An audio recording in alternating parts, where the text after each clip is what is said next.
Boom. Hello, and welcome to the Rock Metal Podcast. I am your host, John Harris. On my right-hand side is my right-hand man, Gabriel.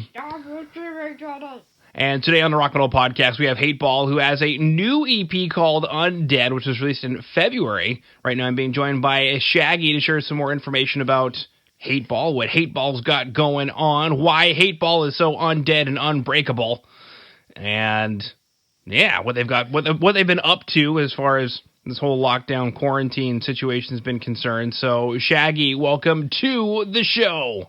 Hi, man. How you doing? I'm doing fabulous. You are actually my first call for the day, so I am bright-eyed and bushy-tailed. Wow. There we go. I'm honored. You should be honored, my good man. Oh, waking up to a husky Scottish voice. Made of. Oh, man. I can do a lot of accents. Scottish, not really so much. I can do, like, Baron. He's Baronin. Right on the money there. Thank you. You could fit in like a chameleon. There was somebody I was chatting with once, and that word, I was like, man, how do I dissect this accent? It's crazy in all the good ways. I'm not trying to sound like offensive or anything. We don't take offense. Don't worry about that. We know we sound ridiculous. I'm like, how do I do this? And he kept. There was a song that had the word "burn" in it, and he kept saying "bear," and I was like, it's "burn," not "bear." Where's the A and the I? I'm so confused. But then I was like, anyway, that's my key into it. That's my door into it. Yeah. Beautiful. Well, to be perfectly honest, I'm from Canada, so we have a lot of over on the East Coast, a lot of people who they're from Canada, like generations in, but they sound like they're from Ireland or from Scotland. It's crazy. Oh, yeah. We say a boot as well. There's many of that. I'll get that from South Park. I don't actually know if people say a boot, but they do. We say that. They do over there. That's where we got it from. Ah, there you go. Mm-hmm. See, what's that all about? I don't know, eh? Beautiful. Well, speaking of Undead, which is the first track that we're going to chat about here, which is the title track of the EP, I guess my first question is it just about zombies? Is that what this track is about? It is not, actually. I came into the band in a strange place. I was like a replacement vocalist, if you will. And they just said before I came to the first band practice, if you could write a song to the songs that they already had, so they already had the tracks written.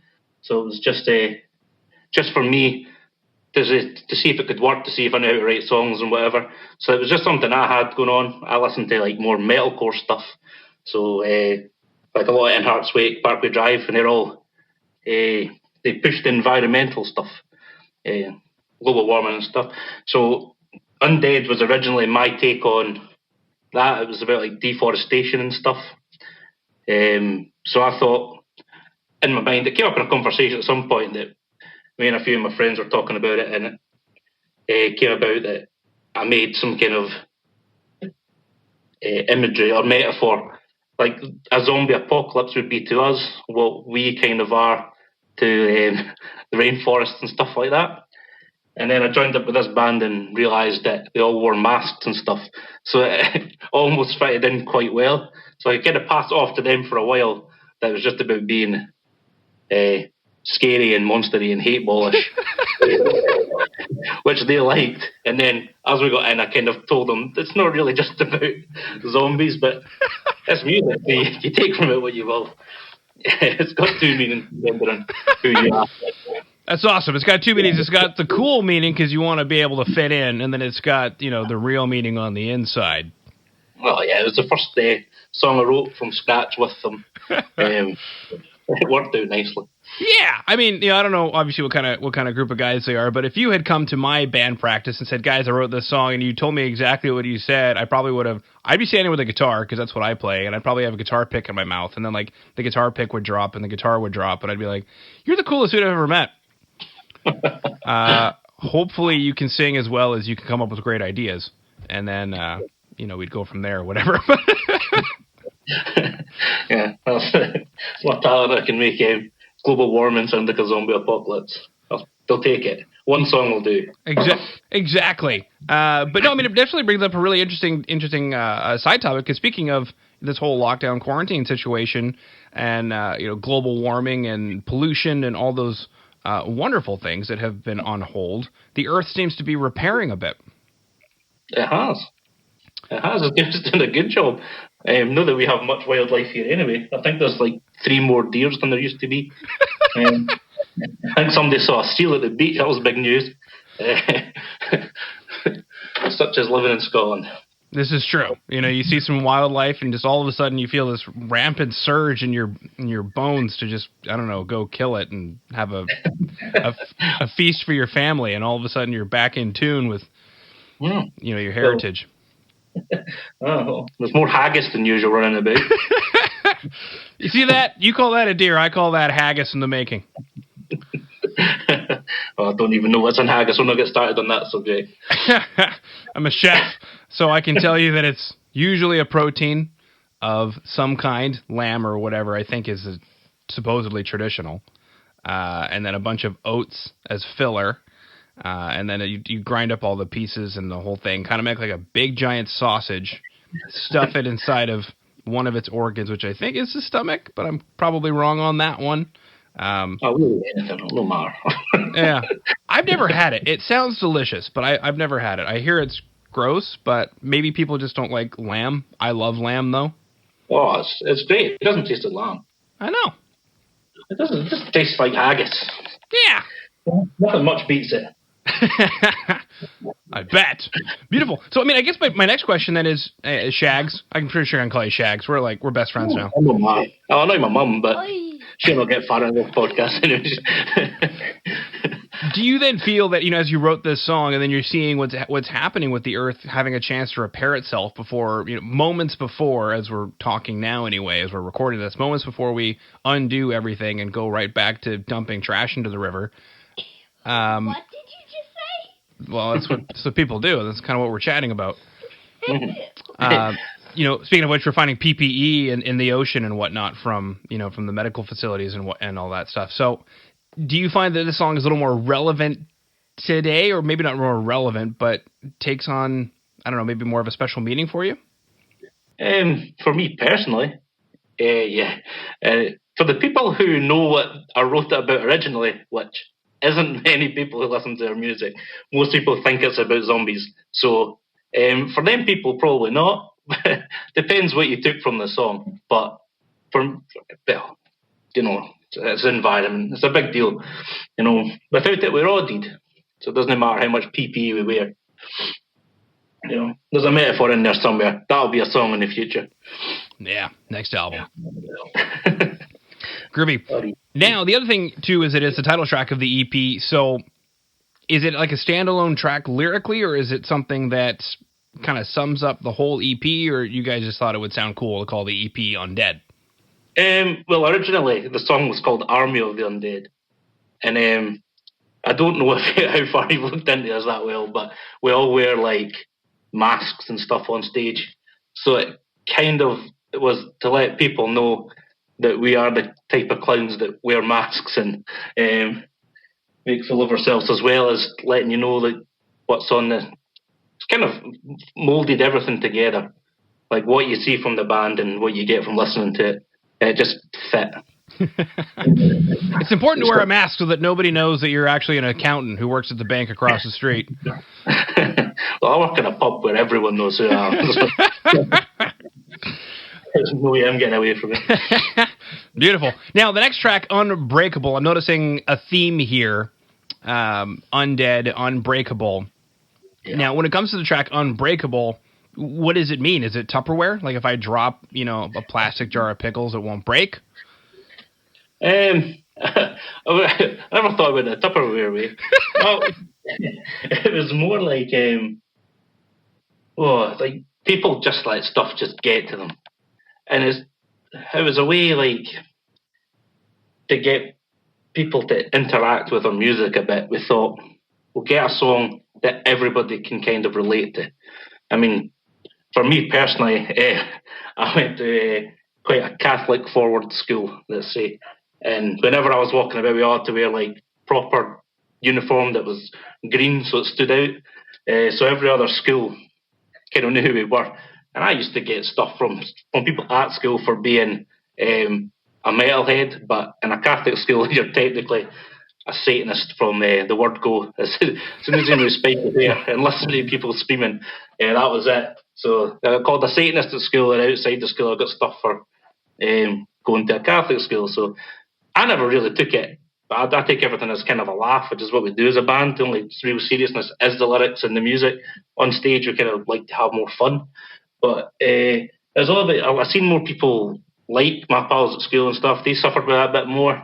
And then I met up with the guys for the first time, and the more I got to know them, they had these like issues, problems, things going on in life, as everyone does. And I just wanted to get out there that it doesn't matter like what's going on. Don't, even if it eventually beats you, you just don't let it break you physically. Like, if that thing, if it beats you, just don't let it get to you too badly, which is what we were kind of getting from that song. And it became from a song that we didn't really think we were going to put on the EP to begin with. It was kind of like a fight between the 2 or 3 songs. It's our most listened to track. I don't know if in some strange way about the isolation and quarantine stuff maybe helped that, but it blew up. I don't know if people took more, like they realised how much it meant to them or something, I don't know, but it kind of blew up after that. So it's a lot of people seem to identify with it, which is what the aim was, to make us relatable. We weren't just idiots wearing masks and running about. Yeah, that's the thing about, Kiss. They weren't just a bunch of idiots in makeup. They were relatable. Yeah. Or Slipknot. They were relatable. But actually, oddly enough, I don't know if it's a good thing or not. I've been listening to a lot of Slipknot as of lately, and I find them significantly more relatable now watching humanity burn than I think I ever have. Yeah. Metal's back. If there was ever a time it was dying, then it's back now. It's never been more relatable. I don't think anyone wants to listen to pop acts talk about their teenage boyfriend who chucked them 50 years ago. Metal's relatable now. It sure is. Well, yeah, and I mean, definitely the idea of Unbreakable. You mentioned that there was a fight between a couple of songs, that could have made it on this particular EP. So, I mean, how did that fight go? Or, I mean, I guess, what was the decision to not just make it, a longer EP or maybe even a full album? Or is there then a plan to release those other 2 or 3 songs on another body of work? Yeah, we've got a lot more lined up. It was mostly because before I joined the band, so H8TEBALL have been a band for about 3 or 4 years. I've only been in the band just over a year. If you take away the quarantine years, the quarantine weeks, not even a year. And the drummer as well. So I had a bit of falling out, as far as I know, with the old guitarist and drummer. But the music was all written by Duffy and Ging, who's our 2 guitarists now, and Jaren, our bassist. So it was all their kind of music anyway, apart from the lyrics that I rewrote all of them myself.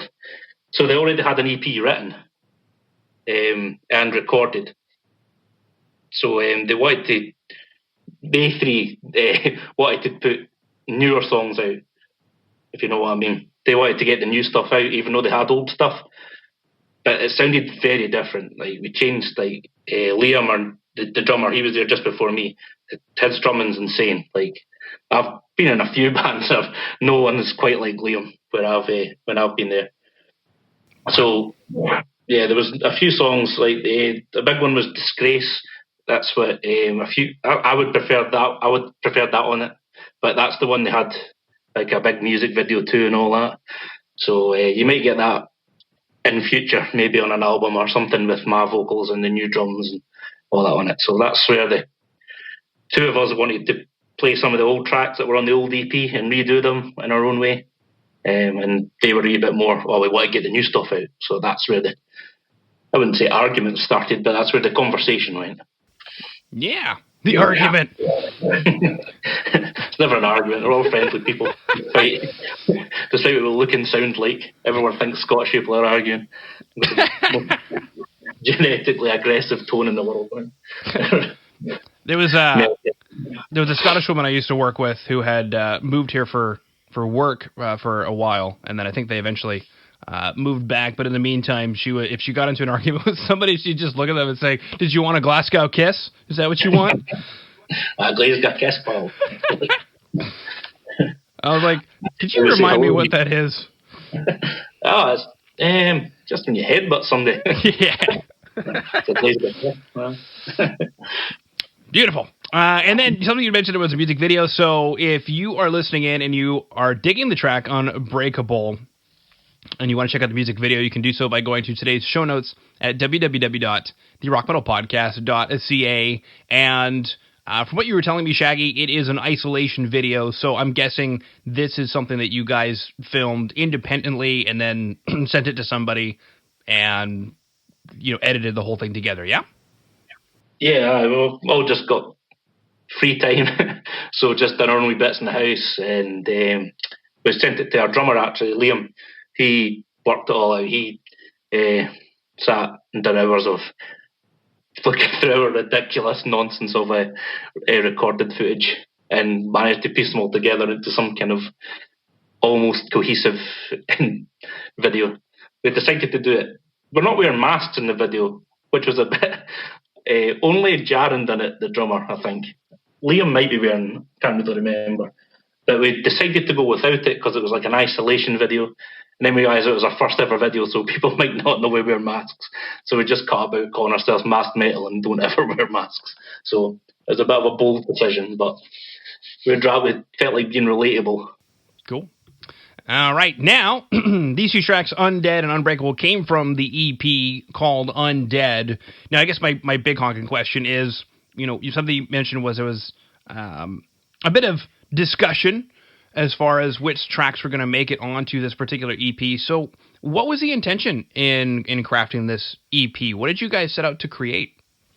We just set out to create something that people would enjoy, which is an obvious thing to say, but we kind of get fed up a wee bit of metal bands, especially when you go see them live, like push a certain agenda quite often on albums, and what they try to push their message, and we just got a wee bit annoyed with it, to be honest, and we just wanted to get out there relatable tracks. Every one of them has a kind of different meaning that we feel that the most people would.